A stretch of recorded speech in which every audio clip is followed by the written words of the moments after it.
সংসদ নির্বাচনের ফলাফল মোবাইল থেকে কিভাবে দেখবেন সেই প্রসেস এই ভিডিওতে দেখাবো। আপনি খুব সহজে যে কোনো নির্বাচনের ফলাফল মোবাইল থেকে দেখতে পারবেন। তার জন্য প্রথমে আপনাদের প্লে স্টোর থেকে একটি অ্যাপ্লিকেশন ইনস্টল করতে হবে। আপনি জাস্ট প্লে স্টোর থেকে সার্চ করে দিবেন স্মার্ট ইলেকশন ম্যানেজমেন্ট লিখে সার্চ করে দিবেন। তারপর আপনার সামনে স্মার্ট ইলেকশন ম্যানেজমেন্ট অ্যাপ চলে আসবে। সেই অ্যাপটি প্রথমে ইনস্টল করে নেবেন। ইনস্টল করার পর আপনি জাস্ট ওপেন করে দিবেন। সো ওপেন করে দেওয়ার সাথে সাথে আপনার সামনে এরকম একটা ইন্টারফেস চলে আসবে। এরকম ইন্টারফেসে আসার পর দেখতে পারবেন এখান থেকে জাতীয় নির্বাচন, ত্রয়োদশ জাতীয় সংসদ নির্বাচন, প্রথমে আপনি এই অপশনে ক্লিক করে দিবেন।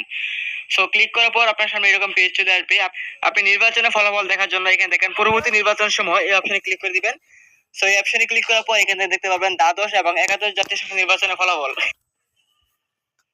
সো এখান থেকে আপনি দেখতে পাবেন দ্বাদশ জাতীয় সংসদ নির্বাচন এবং একাদশ জাতীয় সংসদ নির্বাচন। আপনি এখান থেকে যখন ত্রয়োদশ জাতীয় সংসদ নির্বাচন দেখতে পাবেন তখন আপনি ত্রয়োদশ জাতীয় সংসদ নির্বাচনের উপরে ক্লিক করে দিবেন। সো ক্লিক করার পর আপনার সামনে এরকম পেজ আসবে।